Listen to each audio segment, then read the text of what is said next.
L'isolation, si vous voulez, n'a aucun effet positif sur l'arrêt de l'épidémie. Au contraire.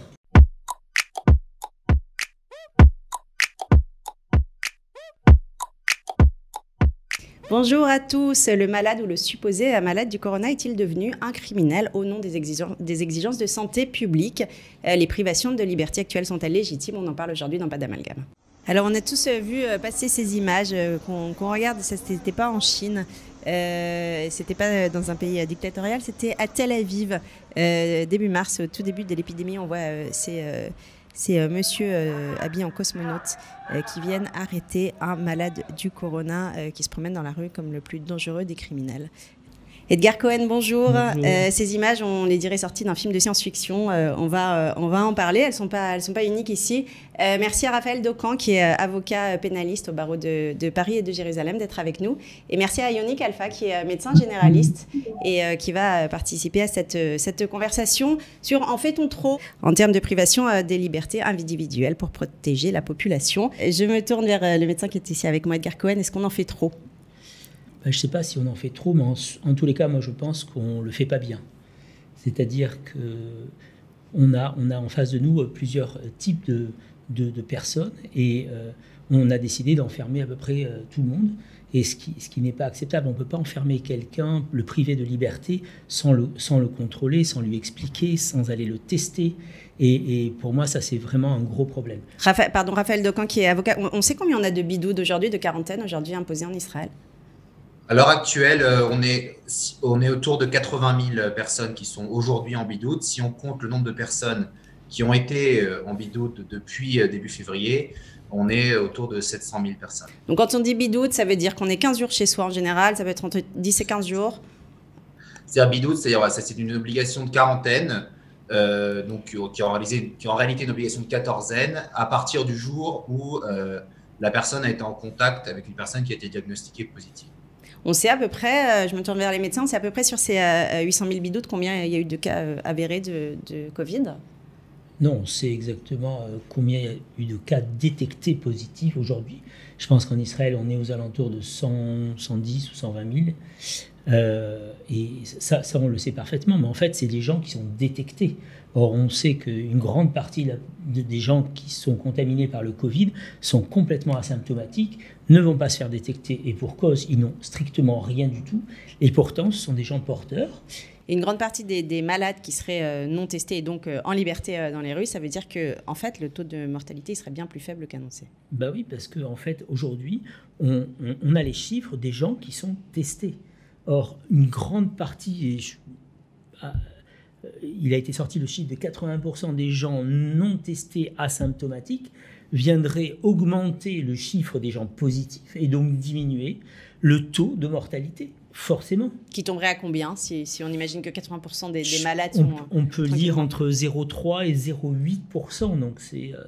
Voilà quoi, aujourd'hui on en est là, mais on le saura dans quelques années. Parce que je pense qu'il va falloir s'apprendre à vivre avec ce virus. Ce virus ne va pas partir tout de suite, il va peut-être rester, on n'en sait rien, on ne connaît pas son cycle. Vivre avec ce virus, ça veut dire aussi lever le pied sur certaines restrictions. Combien de temps ça peut durer ça ? Bien sûr, lever le pied sur les restrictions. On va s'apprendre à voir s'il a une courbe aiguë et après quelque chose de moins agressif. Donc on va apprendre à vivre avec ce virus. Ça, c'est très important. Est-ce que, Yonick Alpha, on a l'impression qu'il y a deux écoles comme ça de médecins, les médecins qui voient la mort à chaque point de rue et puis ceux qui disent les mesures sont mal prises parce que de toute façon, la plupart des gens qui sont en bidoude ne sont pas malades et est-ce qu'on n'en fait pas trop ? Qu'est-ce que vous en pensez, Yonick Alpha ? Alors sur ce point précisément, moi je rejoins tout à fait mon confrère Edgar Cohen, docteur Edgar Cohen. Je pense que c'est pas qu'on en fait un peu trop, je pense que c'est peut-être pas assez bien fait. Si je peux me permettre juste de rappeler une petite indication, on parle de bidoude, mais il y a différents types de bidoude. Vous avez le bidoude de la personne qui revient de l'étranger, vous avez le bidoude de la personne qui a des symptômes, vous avez le bidoute de la personne qui a été en contact avec quelqu'un qui a été dépisté positif et vous avez le bidoute de la personne qui attend ses résultats. Il faut quand même faire une différence entre ces cas-là et sur certaines catégories, je suis tout à fait d'accord avec mon confrère Edgar. Il y en a d'autres sur lesquelles on n'a pas le choix actuellement que de maintenir les gens en bidoute. Mais dans l'ensemble, oui, je suis tout à fait d'accord avec mon confrère. Ça veut dire que vous êtes tout à fait d'accord, c'est mal fait, c'est trop fait. Et c'est trop fait et sans informer réellement, vraiment le patient des tenants et des aboutissants et de pourquoi on le fait. Donc parfois, c'est pas forcément bien respecté et parfois, il y a trop d'abus. Moi, si vous voulez, revenir au cas par cas. Pardon, juste Raphaël Decon, il y a eu on a dit à quelqu'un qui est en bidoude et qui sort peut avoir une peine de prison. Il y a eu ces cas. Au début, si vous voulez, il n'y avait pas de texte spécifique sur le corona dans la loi israélienne.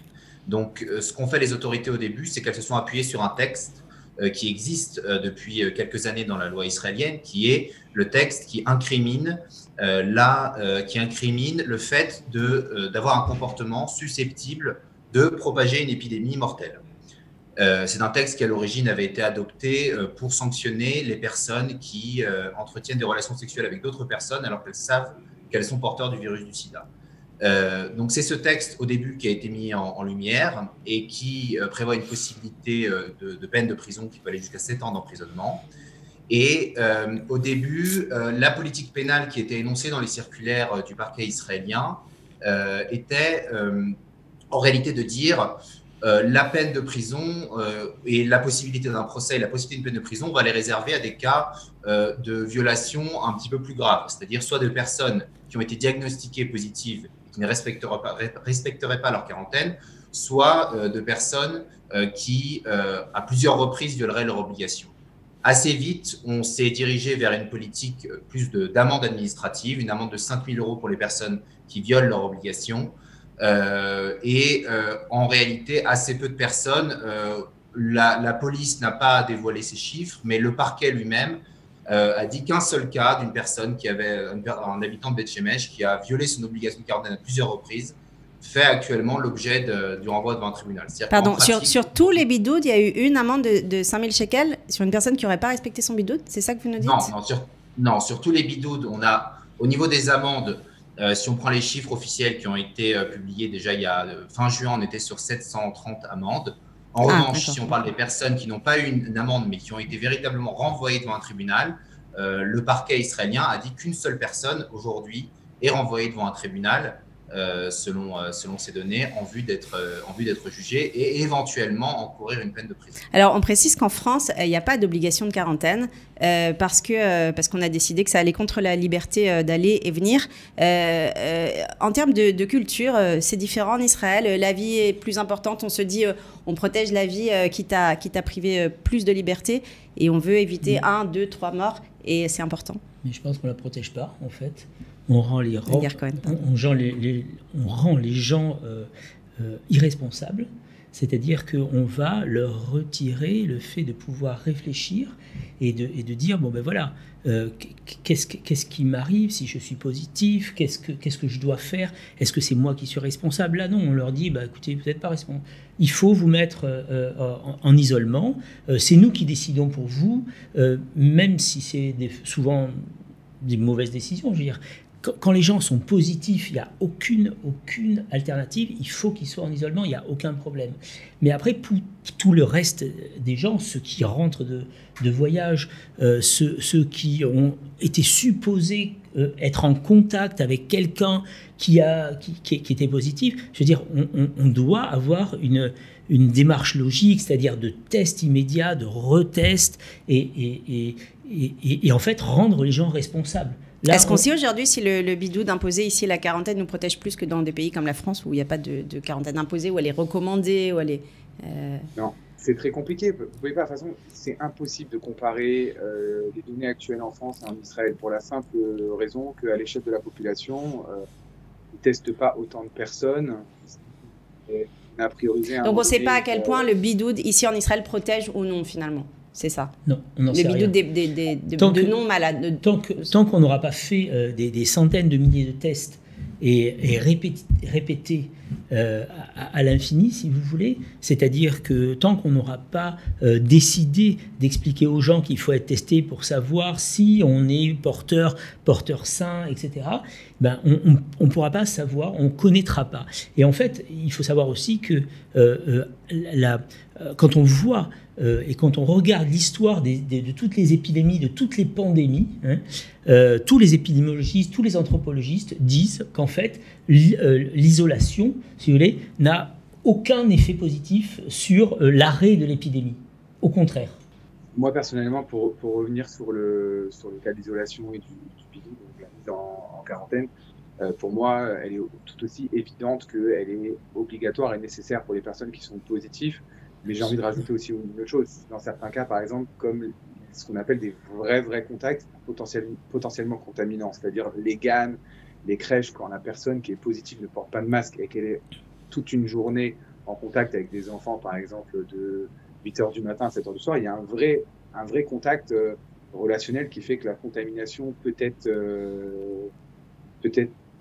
peut arriver jusqu'à une contamination et plusieurs cas positifs au sein de la même classe. Oui, donc il faut tester. Contre, il faut tester, exactement. Par contre, là où je suis contre le bidou, c'est un peu comme le retour de l'étranger. Un patient qui revient de France aujourd'hui, sans vouloir comparer la France à Israël, le risque d'attraper le Covid dans la rue en France ou dans la rue en Israël est quasiment le même. On ne peut pas mettre toute la population en Israël en isolement, donc je ne vois pas pourquoi quelqu'un qui reviendrait de France ou de certains pays qui ont à peu près le même mode de l'évolution de la pathologie comme la France devraient être en quarantaine s'ils arrivent ici sans aucun symptôme. Vous dites le risque d'attraper le virus dans la rue est quasiment le même, ça veut dire qu'il est très faible le risque d'attraper un virus dans la rue? Mais même à cette question-là, je ne peux pas vous répondre parce que comme il faudrait tester beaucoup plus de gens et faire une étude épidémiologique sur... Mais les foyers, a priori, c'est quoi? C'est les familles, c'est les lieux de travail, c'est les écoles?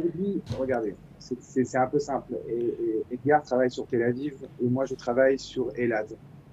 Deux populations totalement différentes, deux villes qui ont été très touchées par le corona à des moments différents.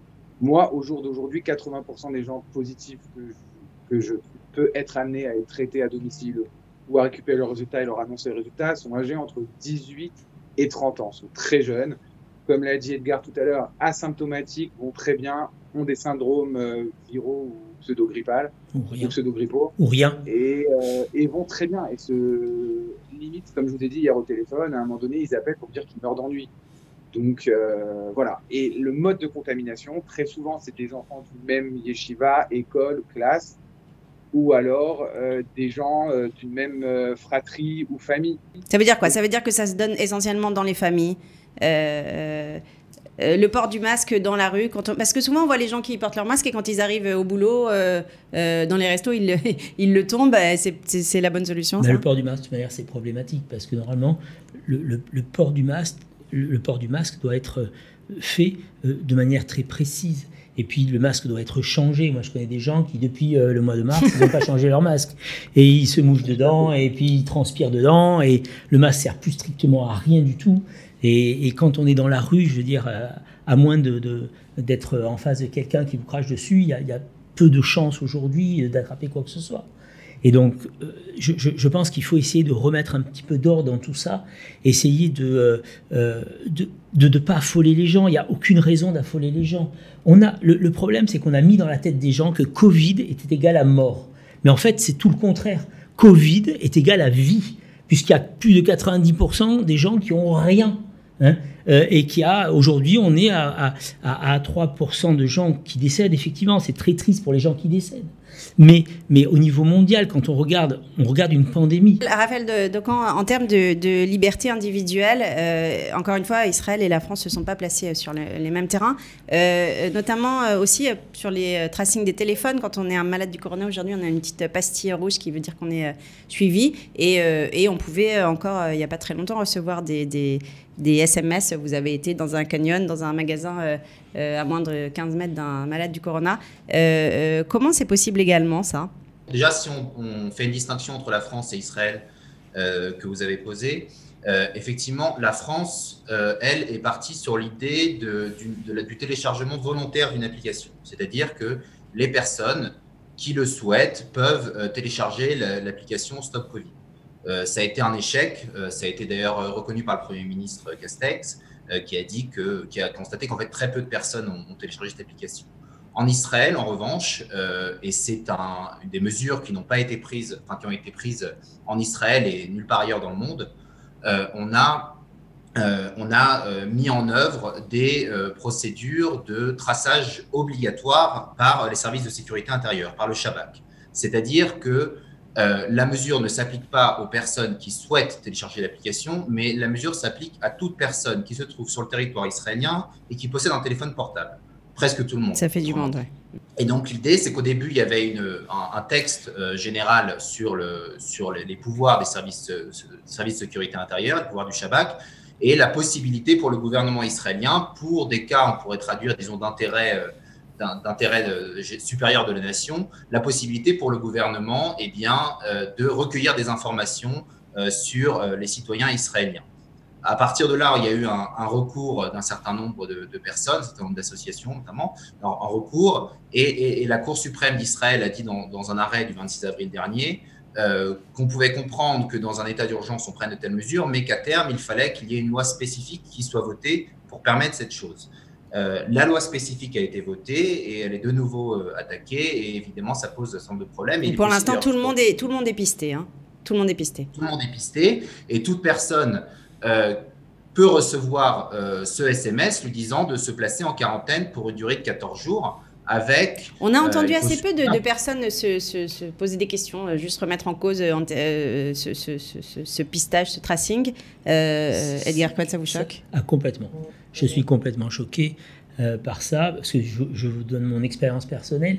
J'étais un samedi soir, je reçois un SMS, effectivement, me disant qu'il fallait que je sois en bidoute parce que j'étais dans une rue telle, sauf que le samedi soir, moi, avant Shabbat, je ne sors pas, et même après, je ne sors pas. Je ne pouvais pas être dans cette rue-là, que je m'occupe de ma maman qui est dépendante, et donc j'ai essayé d'appeler le ministère de la Santé, bien sûr, aucune réponse. On est resté des heures au téléphone, je leur ai dit que je refusais de me mettre en bidoute parce que je n'étais pas à cet endroit-là. Et donc, en fait, moi, je trouve que ça, c'est choquant. Je me demande pourquoi les gens ne réagissent pas beaucoup plus à ça. Et je trouve que c'est une atteinte à la vie privée. Je trouve que c'est même pas un problème, si vous voulez, de respect de santé publique. Et comme je vous disais au début, si on responsabilisait les gens, on ne devrait pas arriver à ça. Et ça, vraiment, ça me choque. Ça veut dire quoi, responsabiliser les gens? Ça veut dire leur faire prendre conscience qu'on est devant une épidémie, que chacun doit prendre conscience de ça, et qu'il doit, normalement, quand il est en contact avec quelqu'un ou chose comme ça, aller se faire tester. Il faut se faire tester, je le répète, je le répète. Mais, et à partir de là, que lui en tire les conséquences. Il est positif, il rentre chez lui 14 jours. On n'a pas besoin de le pister pour ça. On n'a pas besoin de lui mettre le Shabbat derrière. On n'a pas besoin de tout ça. Je veux dire, c'est tellement important. Je pense que la chose la plus importante, c'est la liberté. Et ça, elle est non négociable. Yoni Kalfa. Moi, je veux juste me permettre de rajouter quelque chose qui me tient énormément à cœur au sujet du masque. Moi, je ne suis pas persuadé que le masque ne sert à rien. Je pense qu'il a son utilité. On n'a pas dit qu'il servait à rien. On n'a pas dit qu'il servait à rien, Yoni. Je ne parlais pas de vous sur le plateau. Il y a beaucoup de gens qui refusent de le mettre parce qu'ils disent que ça ne sert à rien. Il y a certains qui le mettent comme masque thyroïdien pour protéger la thyroïde, c'est-à-dire sur le cou, ou certains le mettent uniquement sur la bouche. Moi, je voulais juste revenir sur le fait, comme Edgar l'avait dit au sujet des gens par rapport au test, que ça fait partie aussi de l'éducation aux patients. Il faut expliquer exactement quand ils le mettent. Nous, on a fait une statistique sur ELAD, on a regardé le nombre, on n'a pas publié encore, mais on a regardé le nombre de patients positifs. On a posé une simple question, si lors de l'enquête épidémiologique, là, on lui a dit que le probable contact contaminant a eu lieu, s'il portait ou pas un masque, et non, il ne portait pas un masque. Donc, en fait, le masque protège. C'est juste qu'il faut savoir l'utiliser quand, comment. Et ça, vous l'avez déjà évoqué. Au sujet du traquage, moi aussi, je pense que c'est du grand n'importe quoi. Déjà parce que même si le système a prouvé dans la première vague qu'il avait aidé un petit peu, il n'est pas infaillible. Les erreurs, comme Edgar Cohen l'a eu, j'ai été victime 6 fois de déclaration de Misra Dabriout avec ne serait-ce qu'une menace d'amende, parce que moi, j'ai fait comme Edgar, je suis allé travailler parce que j'étais convaincu de ne pas avoir été à l'endroit où vous avez déclaré. Donc vous avez bougé, ils ont vu avec votre téléphone que vous étiez allé bosser. Ah oui. Et ils vous ont rappelé, qu'est-ce qui s'est passé? Coup de téléphone, SMS. J'ai eu les deux, avec le texte de loi, la menace de l'amende, le montant de l'amende. J'ai beaucoup galéré au début pour parler au Misra Dabriout et pour essayer d'expliquer mon cas. Moi, ça a été tout simplement une erreur de localisation. Mon bureau se trouve au premier étage d'un bâtiment tout neuf. Au rez-de-chaussée, vous avez un centre commercial. Chaque fois qu'une personne passait par ici et était testée 3 jours après positive, vous recevez un message que je devais rentrer en bidoute. C'est fini ça, Raphaël. Hein, c'est fini ces SMS qu'on peut recevoir parce qu'on était dans un canyon. Non, c'est pas fini. C'est pas fini. Mais les règles ont changé. Il y a moins de bidoutes qu'avant, c'est ça? ça a été intégré dans la loi et malheureusement, les erreurs se poursuivent puisque la localisation par GPS est techniquement imprécise.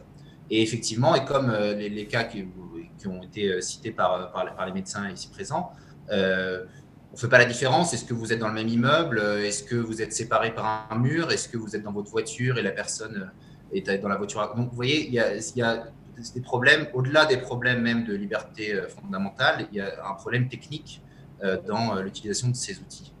D'accord. Un mot sur peut-être un second confinement qui s'annonce, dont on nous menace aujourd'hui, et les conséquences économiques, évidemment, qui est un aspect principal du problème. Comment on peut gérer ça? Comment il faudrait faire selon vous, Edgar Cohen? On laisse les gens fonctionner avec des masques et puis advienne que pourra? Non, c'est pas advienne que pourra.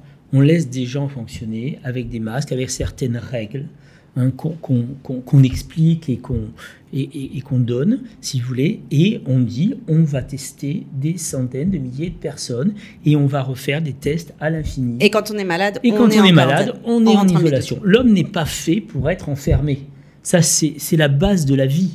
Hein. Et je pense que ça, il faut lutter contre ça. Je veux dire, on ne peut pas dire à des gens on va vous enfermer. C'est pas possible. On ne peut pas.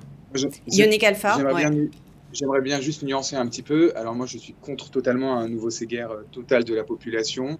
Je suis contre un séguerre de certaines villes en fonction d'autres. Moi, je suis plus pour faire ça de façon intelligemment. Aujourd'hui, les plus touchés sont les jeunes et les plus à risque sont les personnes âgées ou les personnes immunodéprimées ou qui ont des pathologies ou tard associées. S'il devrait y avoir un séguerre, il faudrait faire un séguerre qui vise à protéger la population âgée. D'accord, donc nouveau confinement, non, et pareil, on pose des règles et on demande aux gens de... On protège les personnes les plus fragiles. D'accord, on les isole. Et on fait beaucoup de tests. Moi, je suis tout à fait d'accord pour investir et acheter plus de tests, comme il avait fait à un certain moment, vers le courant avril. Avril, mai, juin, on a testé énormément de personnes, même si on n'a pas publié forcément toutes les statistiques, puisqu'on n'a pas de chiffres précis à vous donner. Mais je pense qu'il faut... isoler que les personnes qui sont à risque et âgées ou les personnes qui sont symptomatiques et qui vont avoir des résultats positifs. Dans ce cas-là... Oui, mais on peut pas isoler. Il y a des gens âgés à 80 ans qui font leur footing tous les matins, qui sont en pleine forme. On ne peut pas dire à partir d'un certain âge, on va vous isoler. Ça n'est pas possible, ça. Ça veut dire quoi? Ça veut dire qu'on doit laisser ceux qui doivent mourir? Non, ça veut dire ça veut dire que effectivement des gens qui ont des pathologies qui pourraient présenter un risque doivent être un peu plus informés du risque, du fait que le coronavirus, ça peut être embêtant, d'accord? Mais on peut plus tellement discuter ça aujourd'hui, c'est-à-dire que on nous dit la mort rôde, qu'un malade ou un supposé malade qui irait faire son footing, il pourrait comme ça envoyer des molécules de mort un peu partout. C'est comme ça qu'on a l'impression qu'on évolue aujourd'hui.